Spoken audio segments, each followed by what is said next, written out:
3 CR का highest package वो भी ईसी ब्रांच से, 2 CR का हाईएस्ट पैकेज वो भी मैकेनिकल जैसे ब्रांचेस से, और इस एनआईटी में तुम्हारा 1 लाख प्लस पे भी एडमिशन हो जा रहा होता है। तो हम आज डिस्कस करने वाले हैं एनआईटी हामिरपुर के बारे में, क्या प्रोज है, क्या कौन से, क्या आरओआई है, क्या तुम्हें इसको अपनी ड्रीम लिस्ट में रखना चाहिए या फिर नहीं रखना चाहिए, क्या कैसी सारी चीजें हैं, तुम्हें वीडियो के एंड तक पता चल जा रहा होगा। तो तुम्हें क्या करना है, वीडियो लास्ट तक देखनी है।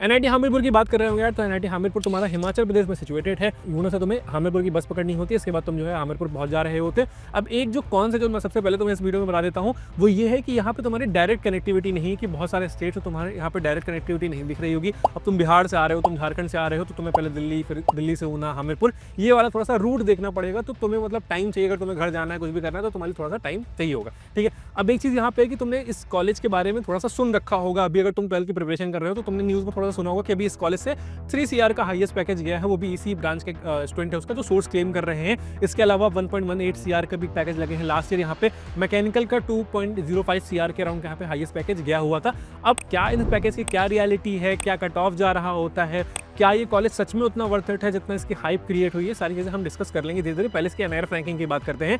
एनआईआरएफ रैंकिंग की बात करेंगे तो इसकी जो एनआईआरएफ रैंकिंग है वो 97 पोजीशन पे, यानी कि टॉप 100 में हमारा ये एनआईटी आ रहा होता है।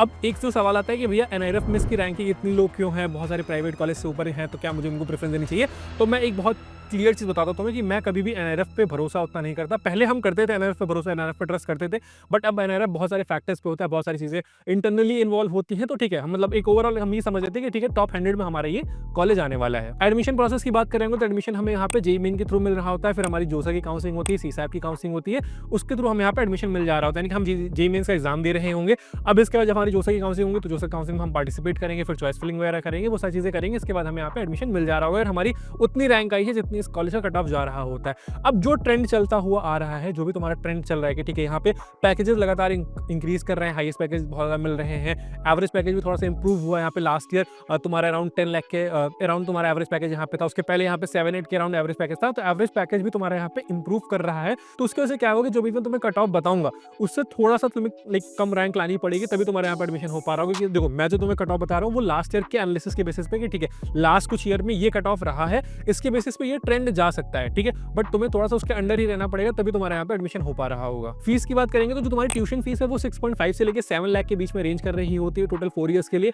हॉस्टल फीस की बात करेंगे तो पर ईयर तुम्हारी 80,000 से लेकर 1 लाख के बीच में तुम्हारा ये चार्ज आ रहा होता है। तो टोटल तुम्हारी अगर हम फीस की बात करेंगे तो 11 से 12 लाख का ही तुम्हारे कॉलेज में इन्वेस्टमेंट आ रहा होता है। इसके ऊपर तुम्हारे लाइक अपना खर्चा हो गया, आने जाने का खर्चा हो गया, बहुत सारी चीजें जो और मिसलेनियस हो जाता है वो एक रहता है। यानी कि ओवरऑल तुम्हारी जो बीटेक है वो 12-17 लाख के बीच में हो जा रही हो, यानी कि 12 to 15 लाख के बीच में तुम्हारी पूरी की पूरी बीटेक हो जा रही हो, या तुम एनआईटी हामिरपुर में एडमिशन ले रहे हो। तो कट ऑफ की बात कर रहे होंगे यार, अगर हम होम स्टेट से बात करेंगे, अब देखो यहाँ पे दो चीज होती है जब भी हम किसी एनआईटी में एडमिशन लेते हैं फिर किसी कॉलेज में, तो वहाँ पे दो चीज होती है, एक होता है होम स्टेट हमारा, एक होता है अदर स्टेट। होम स्टेट यानी कि अगर हम उसी हिमाचल प्रदेश से तुम बिलोंग कर, तुम्हारा जो आधार कार्ड है वो हिमाचल प्रदेश का, तुमने 12th अपनी हिमाचल प्रदेश से की हुई है, तो तुम जो है होम स्टेट में आ रहे होगे। वही तुम अगर कहीं बाहर से आ रहे हो, बिहार से हो या फिर राजस्थान से हो, गुजरात से हो, कहीं से भी हो, और तुम एनआईटी हामिरपुर में एडमिशन ले रहे हो, तो तुम उसके इसमें अदर स्टेट के कैंडिडेट कंसीडर किए जा रहे होगे। तो अगर तुम होम स्टेट से हो और तुम सीएससी ब्रांच में एडमिशन ले रहे हो तो तुम्हारी रैंक वो ऑलमोस्ट 22,000 के अंडर होनी चाहिए, तभी तुम्हें यहाँ पे एडमिशन मिल पा रहा होगा।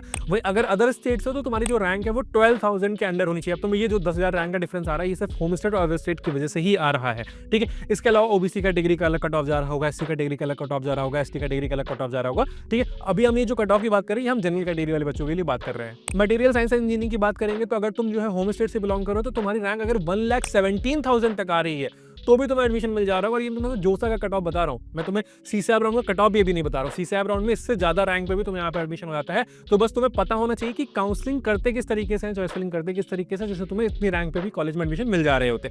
वहीं अदर स्टेट में बात करेंगे तो सेम जो ब्रांच है तुम्हारी, ये ब्रांच क्लोज हो गई थी 47,000 की रैंक पे, यानी कि इतना डिफरेंस तुम्हें देखने को मिलता है अगर हम एक बच्चा होम स्टेट का होता है, एक बच्चा अदर स्टेट का होता है। ठीक है, सिविल इंजीनियरिंग जैसी ब्रांचेस, ठीक है, सिविल इंजीनियरिंग मतलब एक कोर ब्रांच होती है, सिविल इंजीनियरिंग की डिमांड भी हो रही होती है। सिविल इंजीनियरिंग जैसी ब्रांचेस होम स्टेट के लिए 1,12,000 रैंक पे यहाँ पे क्लोजिंग रैंक गई हुई थी। और ये तुम्हारा जोसा का ही कट ऑफ है, सीसैप का कट ऑफ नहीं। सीसैप में ये कट ऑफ थोड़ा सा और इंक्रीज हुआ था। वहीं अदर स्टेट की अगर हम बात कर रहे होंगे, सिविल इंजीनियरिंग की बात करेंगे तो 47,000 की रैंक पे अदर स्टेट वालों के लिए सिविल इंजीनियरिंग ब्रांच क्लोज हो गई थी। तो ये डिफरेंस आता है, तुम्हें पता होना चाहिए कि किस तरीके से होम स्टेट और अदर स्टेट का बेनिफिट हमें मिल रहा होता है। तो ओवरऑल कट ऑफ की बात कर लेंगे तो अगर तुम अदर स्टेट से बिलोंग कर रहे हो और तुम्हें एनआईटी हामिरपुर में एडमिशन चाहिए तो तुम्हारा 45,000 के अंडर रैंक आनी चाहिए, तभी तुम्हें किसी न किसी ब्रांच में एडमिशन मिल जा रहा होगा। वहीं पे अगर तुम सीएससी ब्रांचेस को टारगेट कन्वर्ट करो तो तुम्हारी जो रैंक होनी चाहिए वो 12,000 के अंडर होनी चाहिए। प्लेसमेंट पे आ जाता है कि प्लेसमेंट क्या कैसे है। तो यहाँ पे अगर हाईएस्ट पैकेज की बात करेंगे तो लास्ट ईयर का जो तुम्हारा हाईएस्ट पैकेज था वो 2 CR के अराउंड था, जो कि एक मैकेनिकल ब्रांच के बच्चे को मिला हुआ था। इसके अलावा एवरेज पैकेज की बात करेंगे तो 10.58 LP का तुम्हारा यहाँ पे एवरेज पैकेज देखने को मिला था। प्लेसमेंट परसेंटेज की बात करेंगे तो 92% की यहाँ पे प्लेसमेंट थी। अब ऐसा नहीं कि सब अच्छी चीजें ही हैं, ठीक है। अब देखो कुछ चीजें खराब भी हैं, कुछ चीजें मतलब देखो किसी चीज का अगर व्हाइट होता है तो उसी चीज का ब्लैक भी हो रहा होता है। तो सिंपल चीज़ है यहाँ पर जो इंजीनियरिंग के जैसे ब्रांचेस हो गए या फिर मटेरियल साइंस जैसे ब्रांचेस हो गए, जो थोड़ी सी लोअर ब्रांचेस हम कंसीडर कर रहे होते हैं, उसमें थोड़ी सी प्लेसमेंट कॉम्प्रोमाइज्ड है, प्लेसमेंट कम हो रही होती है। बहुत बार ऐसा होता है कि उसमें प्लेसमेंट हो जाती है, सारे बच्चों की प्लेसमेंट हो जाती है। बहुत बार ऐसा होता है कि 60-70% बच्चे ही प्लेस्ड रहते हैं। तो ये एक ट्रेंड चला आ रहा है कि जो तुम्हारी थोड़ी सी लोअर ब्रांचेस है, मैकेनिकल वाली ब्रांचेस है या फिर सिविल ब्रांचेस है, इंजीनियरिंग फिजिक्स वाली ब्रांचेस है, इन ब्रांचेस में प्लेसमेंट कभी कभी थोड़ी सी डाउन भी हो जाती है। तो अगर तुम इन ब्रांचेस में एडमिशन ले रहे हो तो तुम ये बहुत कॉलेज के ऊपर श्योरिटी नहीं रख सकते नहीं तुम्हारी प्लेसमेंट हो जाएगी। तुम्हें खुद से थोड़ा सा मेहनत करनी पड़ेगी तभी तुम्हारी प्लेसमेंट हो पा रही होगी। इसके बाद अगर बात करेंगे 2025 और 2026 की जो प्लेसमेंट है, अभी एक जो न्यूज़ आ रही है जब मैं वीडियो रिकॉर्ड करूँ, तो एक जो न्यूज़ ये है कि 3 CR का यहाँ पे हाईएस्ट पैकेज गया हुआ है। EC ब्रांच का डुअल डिग्री के प्रोग्राम भी चलते हैं, तो डुअल डिग्री का एक बच्चा है, उसका 3 CR का हाईएस्ट पैकेज यहाँ पे गया हुआ है। इसके अलावा 1.18 CR के भी लाइक पैकेजेस लगे हुए हैं और बहुत सारे बच्चों के 40 लाख प्लस वाले पैकेज भी लगे हुए हैं। तो NIT है तो इतना मतलब कुछ ऐसा शॉकिंग वाला चीज़ नहीं है, ठीक है। टियर 2 NIT है, उससे हम एक्सपेक्ट कर रहे होते हैं कि थोड़े से हमें डिसेंट ROI मिल जा रही होगी। अब ROI की बात करेंगे तो देखो अगर तुम 12 से 15 लाख रुपए लगा रहे हो, तुम टॉप ब्रांचेस में हो, CSE में हो, EC में हो या फिर जो है इलेक्ट्रिकल में हो, तो तुम्हारा जो ROI है वो जस्टिफाइड हो जा रहा होगा। वहीं पे अगर तुम मैकेनिकल सिविल में हो तो भी तुम्हारा ROI जस्टिफाइड हो जाएगा कि ठीक है यार आप 12-15 लाख रुपए लगा रहे हो तो तुम्हें 8-9-7 वाला एवरेज मिल जा रहा होगा। फिर आगे चल के तुम्हें थोड़ी सी मेहनत करनी पड़ेगी जिससे तुम फिर जो है वो 20-25-30 वाले ग्राफ पे पहुंच पा रहे हो। अब आ जाते हैं कि भैया प्रोज एंड कॉन्स का क्या सिनेरियो है। तो देखो प्रोज में अगर हम बात करेंगे तो कैंपस काफी ज्यादा खूबसूरत है हिमाचल प्रदेश में। तुम्हें लाइक घूमने टहलने के लिए भी अगल बगल बहुत सारे इलाके मिल जाते हैं। तुम एक बार कॉलेज जाओगे तुम बहुत सारी चीजें एक्सप्लोर कर रहे होगे।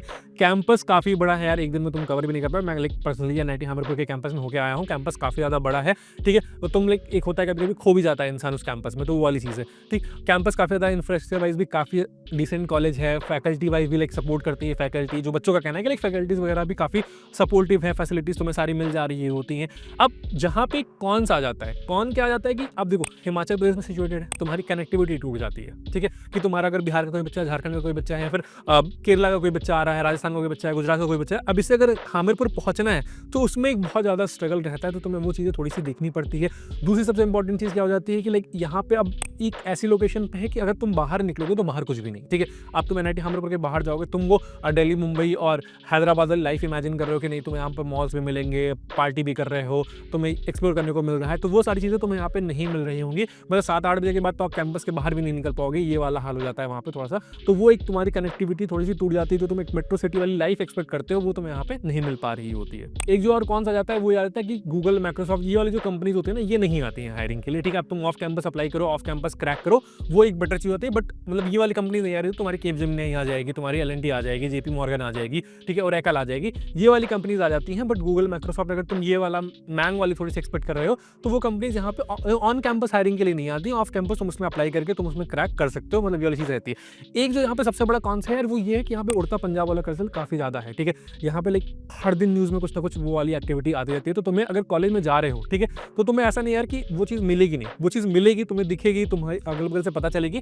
बट तुम्हें उस पर थोड़ा सा लाइक अपने आप को रिस्ट्रिक्ट करना पड़ेगा कि नहीं कि मैं उस सारी चीज़ों में इन्वॉल्व नहीं हूँ, क्योंकि फिर वो मेरा कैरियर बर्बाद करेगा। क्योंकि बहुत सारे ऐसे बच्चे हैं यार जो उस चीज़ में इन्वॉल्व होते हैं, फिर उनका कैरियर वेस्ट हो जा रहा होता है। तो तुम्हें उस चीज़ से थोड़ा सा हट के रहना पड़ेगा, क्योंकि हिमाचल वाला एरिया है वो, मनाली शिमला ये वाला एरिया है, वहाँ पे वो चीज़ ईजिली अवेलेबल है। तो वो एक थोड़ा सा तुम्हारे पास वहाँ पे कौन सा है कि तुम्हें खुद को थोड़ा सा उस चीज़ से बचाना पड़ेगा। बाकी ओवरऑल अगर हम कॉलेज लाइफ की बात कर रहे हैं तो कॉलेज लाइफ अच्छी है, फेस्ट वगैरह हो रहे होते हैं, ठीक है, लाइब्रेरीज वगैरह सब कुछ है, कैंपस काफ़ी बड़ा है, स्पोर्ट्स वाइज भी सारी चीज़ें हो रही होती हैं, NIT के लाइक इंटर स्पोर्ट्स भी हो रहे होते हैं, तो वो सारी चीज़ें भी यहाँ पे हो रही होती है। तो ओवरऑल अगर हम NIT हमीरपुर की बात कर रहे होंगे तो एक डिसेंट NIT है, टियर 2 NIT है, क्योंकि अभी इंफ्रास्ट्रक्चर भी थोड़ा सा ग्रो कर रहा है, ठीक है। इसके अलावा भी कनेक्टिविटी नहीं है, तो उसके वजह से भी एक जो इशू आया था इसको हम टियर 2 NIT में इसलिए भी कंसिडर कर रहे होते हैं कि एक जो कनेक्टिविटी वाला इशू होता है, मेट्रो सिटी वाला इशू होता है, मेट्रो लाइफ नहीं मिल पाती है लोगों को, तो वो एक दिक्कत भी है, ठीक है। ओवरऑल मतलब एक अगर तुम जो है इसको अपनी एक टेस्ट में रख सकते हो कि ठीक है अगर मुझे टॉप 10-15 NITs नहीं मिल रही है तो मैं NIT हमीरपुर को कंसीडर कर सकता हूँ। अब देखो इस ईयर क्या होगा कि कट ऑफ में थोड़ा सा वेरिएशन आएगा। जो कट ऑफ तुम्हारा 12,000 रैंक पे जा रहा था वो 10,000 11,000 पे क्लोज होगा। क्यों क्लोज होगा? क्योंकि इस कॉलेज का पैकेज इंक्रीज करा है। ये चीज तुम देख लेना काउंसिल होगी, तो तुम देख लेना, ये वीडियो उठा के तुम देखोगे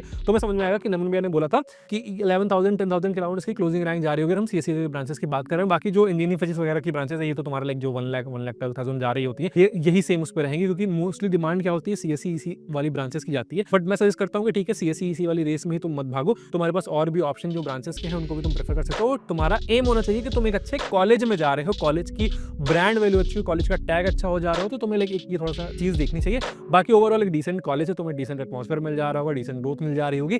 अब तुम किस एनआईटी के बारे में चाहते हो मैं अगला वीडियो बना रहा हूँ, किस एनआईटी को हम आगे चल के रिव्यू कर रहे हो, उस एनआईटी का नाम तुम्हें कमेंट सेक्शन में बता देना है। बाकी इस वीडियो को दोस्तों के साथ शेयर कर देना है। और इसी के साथ मैं हूं नमन, कॉलेज के काउंसलिंग से कोई भी डाउट आता है आपको चैनल में पता चल जाएगा, तो आपको क्या करना है, कॉलेज के चैनल को सब्सक्राइब कर लेना है।